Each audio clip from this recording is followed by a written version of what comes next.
श्रीमद् भागवत जी का पहला श्लोक, सत्यम परम धीमहि।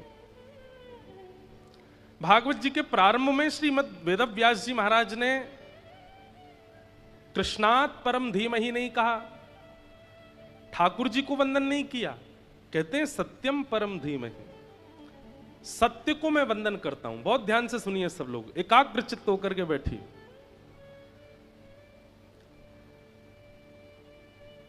कई बार किसी व्यक्ति के अत्यंत गुणों से रीच करके हम उसको नाम से ना बुला करके उसके गुण से बुलाते हैं, ऐसा होता है। जैसे कई घरों में माताएं बहुत अच्छा भोजन बनाती हैं तो उनके पतिदेव कहते हैं महाराज जी ये हमारी अन्नपूर्णा आई हैं, ऐसा संबोधन देते हैं। तो कई बार आप लोग के अच्छा इनका नाम अन्नपूर्णा, नहीं नाम तो इनका कुछ और है पर ये बहुत अच्छा भोजन बनाती है इसलिए हम इनको हम अन्नपूर्णा कहते हैं। ऐसे ही एक भक्तमाल में एक भक्त हैं, उन्होंने बड़ी खोज करी ठाकुर जी की लीलाओं, उनका नाम धर दिया खोजी जी। खोजी जी महाराज बोले क्या करते हैं, खोजते रहते हैं, ठाकुर जी की लीलाएं खोजते रहते हैं। कई बार किसी व्यक्ति का गुण बहुत विशिष्ट होता है तो उसके नाम को गौड़ कर दिया जाता है, उसके गुण से उसको पुकारा जाता है, उसके गुण से उसको बुलाया जाता है। कोई व्यक्ति बहुत अच्छे अच्छे निर्माण करता है, आश्रम बनाता है, बिल्डिंग्स बनाता है, तो उसको लोग कहने लगते कौन है, विश्वकर्मा जी हैं। और कई बार ऐसा भी होता है किसी के दुर्गुण बहुत ज्यादा होते हैं तो दुर्गुण वाला नाम भी हो जाता है उसका। ये कौन आए हैं, बोले परशुराम जी हैं साक्षात, नाक पे ही गुस्सा धरा रहता है। कोई व्यक्ति बहुत भोला भाला होता है, नाम उसका भले ही रमेश हो लेकिन सब उसको क्या बोलते हैं, बोले तो बोले बाबा आए हैं। तो ये हमारा पुरातन स्वभाव रहा है कि हम व्यक्ति को कई बार उसके नाम से नहीं उसके गुण से उसका नाम धर देते हैं।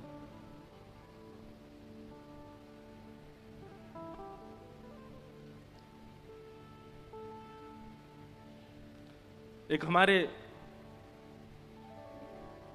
परिकर में ही हैं, उनका पेट बहुत बाहर था इसलिए उनका नाम लंबोदर रख दिया। लंबोदर, उदर जिसका खूब लंबा हो, लंबोदर। अब जब जब उनको बोलते हैं तो लंबोदर ही, उनका फोन में भी नाम लंबोदर ही है। एक हमारे परिकर में थे, बचपन में हमको ऐसा, मैं जब छोटा था तो मेरे सामने ऐसा दिखाते थे कि वो पैसा छूते नहीं है। मैं क्या करता था, पिताजी से लेता था 100 रुपए और जाके उनके हाथ से छुपाता। तो जैसे छुपाता तो वो हाथ धोने जाता, अरे अरे अरे देखो पैसा छू गया। तो मुझे बड़ा अच्छा लगता था, मैंने कि ये पैसा छूते नहीं है, इनसे पैसा छुपाओ। एक दिन एकांत जान करके मैं जैसे ही उनको छुपाया तो उन्होंने धर के जेब में धर लिया। अब पिताजी बाद में बोले ए तू मुझसे 100 रुपया लेके गया, कहाँ है? मैंने कि वो त्यागी जी ने धर लिया। उनका नाम फिर हमने तब से त्यागी जी रख लिया। क्यों, ये है नहीं त्यागी लेकिन फिर भी रख दिया त्यागी जी, जबरदस्ती बने। तो कई बार गुण और अवगुण की वजह से व्यक्ति का नाम परिवर्तित हो जाता है। श्रीमद् वेदव्यास जी महाराज ने श्रीमद् भागवत के पहले श्लोक में कृष्ण को प्रणाम नहीं किया, नारायण को प्रणाम नहीं किया, ब्रह्म को प्रणाम नहीं किया। किसको क्या कहते हैं? सत्यम परम धीमहि, मैं परम सत्य को प्रणाम करता हूं। ये ठाकुर जी का गुण है, वो परम सत्य है। सत्य के कई लक्षण होते हैं। सत्य का पहला लक्षण होता है कि उसको कितना भी छुपाया जाए वो छुपता नहीं है, उसको कितना भी दबाया जाए, कोई व्यक्ति कितना भी प्रयास कर ले सत्य को छुपाने का, ऐसा हो ही नहीं सकता कि किसी दिन वो प्रकट नहीं हो। सत्य का स्वरूप है, वो पौधे की तरह होता है, बीज अगर गिरा है तो पौधा बनेगा, सत्य अगर है तो एक दिन प्रकट होगा। सत्यम परम धीमहि। दूसरी बात, वेदव्यास जी महाराज मन में विचार कर रहे हैं कि भैया अगर मैंने स्तुति प्रकरण किया, एक देवता का भी नाम लिखा तो बाकी के देवता बोलेंगे हमारा नाम भी अंकित करो और स्तुति प्रकरण बहुत बड़ा हो जाएगा। और कृष्ण को प्रणाम करेंगे तो फिर उन्हीं का ही रूप राम है, उनका भी वंदन करना पड़ेगा। फिर उन्हीं के ही 24 अवतार हैं, सबका वंदन करना पड़ेगा। तो पर्वतराज हिमालय पर हम बैठे हैं, ये शंकर जी का धाम है, इनका भी वर्णन करना पड़ेगा। सरस्वती के तट पर बैठे हैं, इनका भी वर्णन करना पड़ेगा। और सरस्वती जी का वर्णन करेंगे, थोड़ी दूर गंगा जी हैं, उनका भी वर्णन, फिर यमुना जी का भी वर्णन। तो वेद व्यास जी ने मन में विचार किया, अगर मैंने एक देव का भी नाम लिख करके स्तुति प्रारंभ की तो मुझे सबको वंदन करना पड़ेगा। इसलिए उन्होंने मन में विचार किया, ऐसा क्या करें कि सबको वंदन भी हो जाए और कोई बुरा भी ना माने।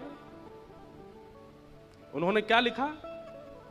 सत्यम परम धीमहि, जो परम सत्य है मैं उसे वंदन करता हूं। देखिए, नमोस्तुते व्यास विशाल बुद्धे, जो परम सत्य है मैं उसे वंदन करता हूं। ये बात कहते ही व्यास जी महाराज ने, मानो जैसे एक व्हाट्सएप में फीचर होता है ब्रॉडकास्ट मैसेज, एक साथ एक ही मैसेज सबको पहुंच जाता है। सत्यम परम धीमहि जैसे ही कहा, अब कोई देवता अगर शिकायत करे मेरा नाम क्यों नहीं लिखा, अच्छा तो तुम सत्य नहीं हो क्या, तुम परम सत्य नहीं हो? सब अपने आप को परम सत्य मानते हैं। अरे मैं और आप, जबकि हमारी मृत्यु निश्चित है, हम भी अपने आप को परम सत्य मानते हैं, हम भी अपने संबंधों को परम सत्य मानते हैं, और देवता तो परम सत्य हैं ही। तो किसी को लगे भी ना कि इन्होंने कृष्ण को प्रणाम किया है और सबको प्रणाम भी हो जाए, इसलिए परम सत्य को प्रणाम किया। सत्यम परम धीमहि। बंधु, ऐसी बुद्धि होना उसको व्यास कहते हैं। ऐसी बुद्धि होना उसको सनातन बुद्धि कहते हैं। धर्म का मतलब क्या होता है? जो सबको धारण करना जानता है, वो ऐसी क्रिया करता है, ऐसी बात बोलता है, ऐसे कर्मों को करता है कि सब समझ जाते हैं, किसी को बुरा भी नहीं लगता, किसी को बहुत अच्छा भी नहीं लगता। सम स्थिति, ये एक धार्मिक व्यक्ति का लक्षण है। बहुत ध्यान से सुनिएगा। जो एक पक्ष में रहता है कि इन्हीं को अच्छा लगे, बाकियों को बुरा लगे तो मुझे कोई फर्क नहीं पड़ता, ये धार्मिक नहीं है। धार्मिक व्यक्ति वो जो अपनी क्रिया, अपने कर्म, अपने वचन, अपने कर्तव्य से ऐसी बात, ऐसी क्रिया करता है सब मान जाते हैं, ना कोई बहुत प्रसन्न होता है और ना कोई दुखी होता है, सब सम रहते हैं। वो धार्मिक है, वो सनातन है। इसलिए वेद व्यास जी महाराज ने सत्यम परम धीमहि, क्योंकि श्रीमद् भागवत पुराणों के राजा हैं, यहां पर पहले श्लोक में प्रणाम किसको करना है इससे बहुत बड़ा अंतर आ जाएगा विश्व में। इसलिए वेद व्यास जी ने सत्यम परम धीमहि कहा। ये बात हम इसलिए आप सबके बीच में कह रहे हैं कि व्यास जैसी बुद्धि रखिए। हम लोग पक्षधर हो जाते हैं, हम लोग पक्षपाती हो जाते हैं, नहीं, मध्यस्थ रहिए। इसको दोगलापन नहीं कहते कि यहां भी है वहां भी है, ऐसा नहीं। ये मध्यस्थता है, आपका स्वरूप स्वभाव ही ऐसा है, आपकी क्रिया ही ऐसी है कि वो मध्यवर्ती ही बना के रखता है आपको। कथाएं सुनने से ऐसी बुद्धि जागृत होती है, ना किसी के प्रति ममता, ना किसी के प्रति अहमता, मध्यस्थता। वेद व्यास जी महाराज ने सत्यम परम धीमहि, मैं परम सत्य को वंदन करता हूं, कहा। भागवत जी के विश्राम में भी सत्यम परम धीमहि कहा, और भागवत जी के मध्य में भी सत्यम परम धीमहि ने कहा। 9 बार सत्य कहा। सत्यव्रतम सत्य परम त्रिसत्यम सत्यस्य योनिम निहितम च सत्ये सत्यस्य सत्य मृत सत्य नेत्रम सत्यात्मकम त्वाम शरणम प्रपन्ना। 9 बार सत्य कहा।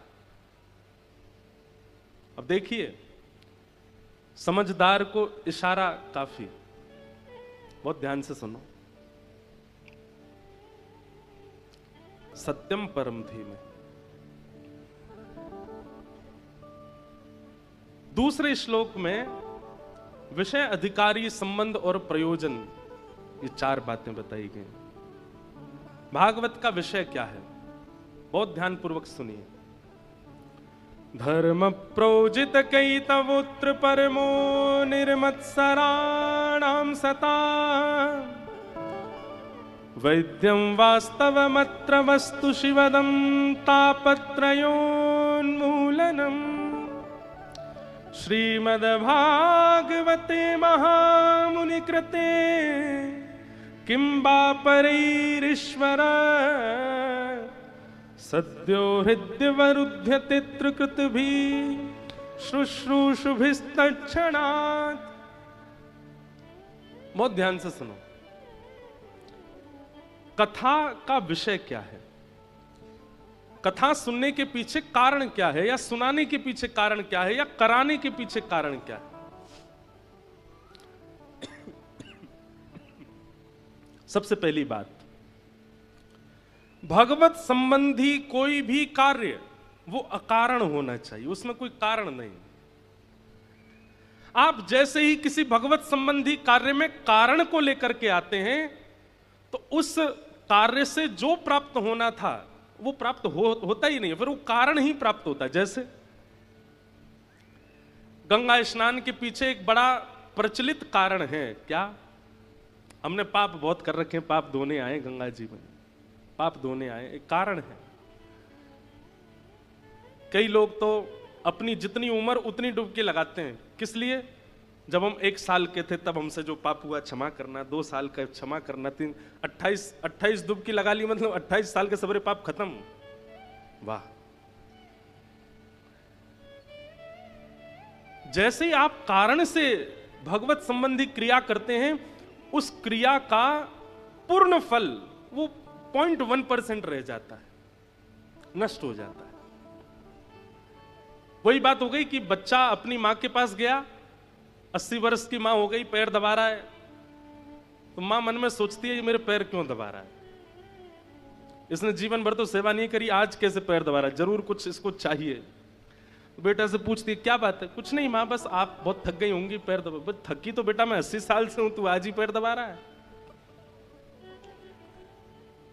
क्या चाहिए? बता, नहीं नहीं कुछ नहीं मां, आप ऐसा क्यों सोचती हूँ, मैं आपकी सेवा, आपका बेटा नहीं हूं मैं? बोले बेटा है तभी तो जानती हूं, क्यों दबा रहा है बता। सुन, वो अलमारी में पीछे वाली तरफ प्रॉपर्टी के कागज रखे, ले जा। अच्छा मां अब रात बहुत हो गई, सो जाओ आप। लेके कागज चला गया। जानता है कारण से आप प्रेम भी करते हो तो उस प्रेम में भी दुर्गंध आती है। कारण से हम धार्मिक अनुष्ठान करते हैं, कारण से हम कथा सुनते हैं, कारण से हम तीर्थ जाते हैं, कारण से हम धाम जाते हैं, कारण से गुरु दीक्षा लेते हैं, कारण से गुरु बनाते हैं। ऐसे गुरु जी बताओ जिनकी शरणागति लेते ही माला माल हो जाए, हम कोई कमी नहीं रहे, सब बढ़िया बना रहे, ऐसे गुरु जी। कारण से, अकारण। भगवत सेवा, भगवत कथा, तीर्थ यात्रा, धाम गमन, यज्ञ, अनुष्ठान, नाम जप, तिलक, स्वरूप, वैष्णव भेष, एकादशी, ये सब अकारण होनी चाहिए, इनके पीछे कोई कारण नहीं। और कारण हो तो वो ऐसा कारण हो जिससे संसारी भावना पुष्ट ना होती हो, आध्यात्मिक भावना पुष्ट होती हो। हमारी बात समझ रहे हैं ना सब लोग? संसारिक भावना पुष्ट मतलब हम जब तक जीवित हैं तब तक हम खाते रहें, पीते रहें, आनंद करते रहें, झूमते रहें, घूमते रहें, ऐसा करें, ये संसारी भावना है। और आध्यात्मिक भावना क्या है? श्री गंगा जी का तट हो, यमुना का वंशीवट हो, मेरा सांवरा निकट हो, जब प्राण तन से निकले, इतना तो कहना स्वामी, जब प्राण तन से निकले। अब कारण तो ये भी है, लेकिन इस कारण से संसार की पुष्टि नहीं है, ये आध्यात्मिक पुष्टि का कारण है। ये कारण आप रख सकते हो। कथा सुनने के पीछे विषय क्या है? कहते हैं धर्म प्रौजित कई तवोत्र परमो, हमारे चित्त में परम धर्म की भावना प्रकट होना, यह भागवत का विषय है, ये भागवत का विषय है। परम धर्म किसे कहते हैं? जब तक ठाकुर जी से मांगा है तब तक भी धर्म है, लेकिन जब ठाकुर जी को देने लगे हैं, हम दे तो कुछ नहीं सकते, लेकिन फिर भी अपना समय, अपना जीवन, अपना व्यवहार, अपने स्वभाव, अपना रूप, अपने वस्त्र, अपने ढंग सब ठाकुर जी को अर्पित करने लगे हैं, तभी वो परम धर्म हो जाता है। जब तक ठाकुर जी के आगे ऐसे रहे तब तक धर्म था, लेकिन अब ठाकुर जी के आगे ऐसे हैं, सब कुछ अर्पित कर दिया है, वो परम धर्म है। भागवत जी का विषय क्या है? ठाकुर जी से मांगना नहीं है, स्वयं को भी देना है, स्वयं को भी अर्पित करना है।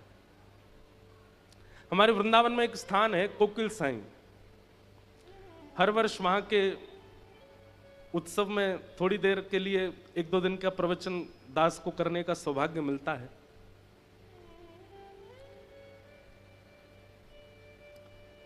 उनका चरित्र स्वामी श्री अखंडानंद जी महाराज ने लिखा। कोकिल साईं, सिंधी में, सिंध प्रांत में संतों को साईं बोलते हैं, तो सिंध से ही आए थे इसलिए उनको साईं बोलते हैं।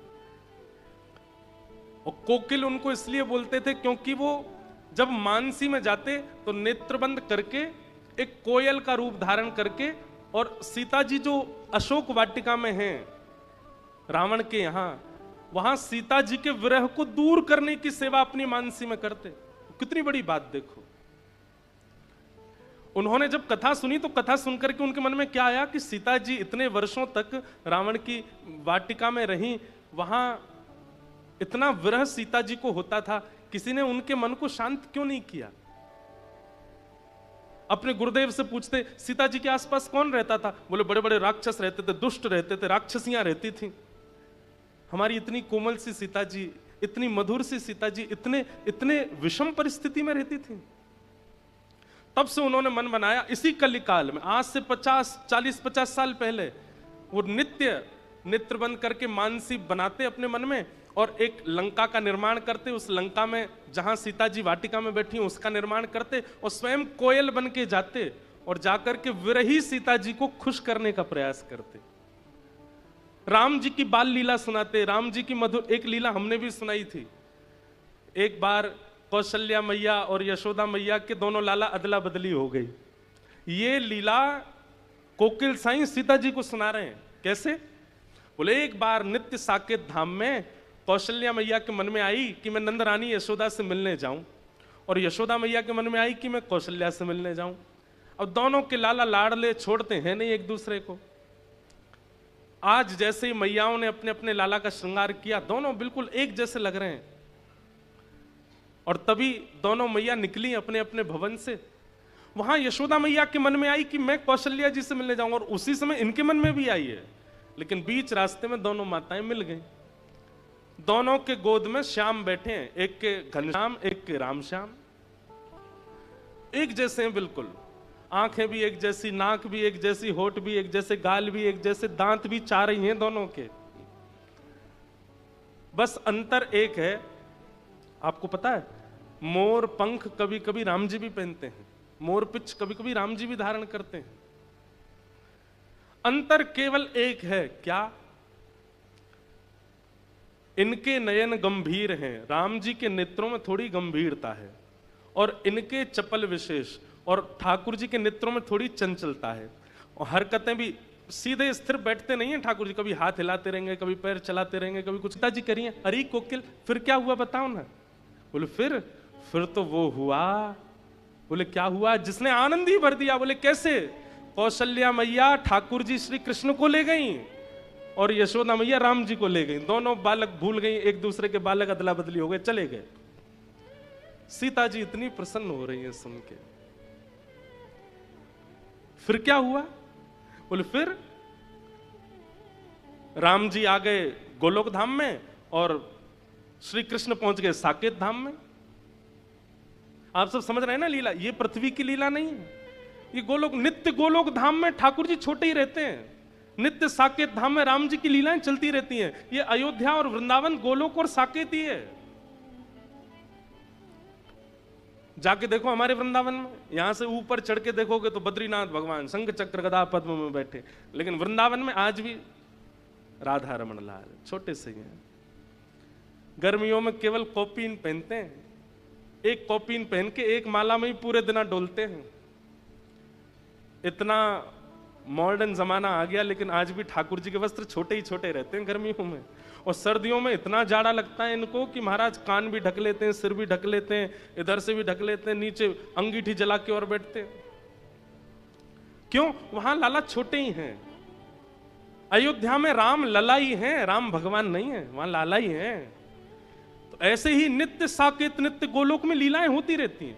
तो यशोदा मैया ले गई राम जी को, कौशल्या मैया ले गई ठाकुर जी को। अब राम जी पहुंच गए कहां? गोलोक धाम। एक प्रकार से कहें तो वृंदावन। और वहां तो मधुमंगल, श्रीदामा, तन सुखा, मन सुखा, धन सुखा। अरे लाला, आज खेलन नहीं चलेगा हमारे संग? और यहां तो राम जी हैं, कन्हैया तो है नहीं। जी मित्रवर, आप सब आज्ञा करेंगे तो हम निश्चित आपके साथ चलेंगे। मन सुखा बोलो जी, कौन सी भाषा बोल लो लाला तू? ये शुद्ध हिंदी भाषा है।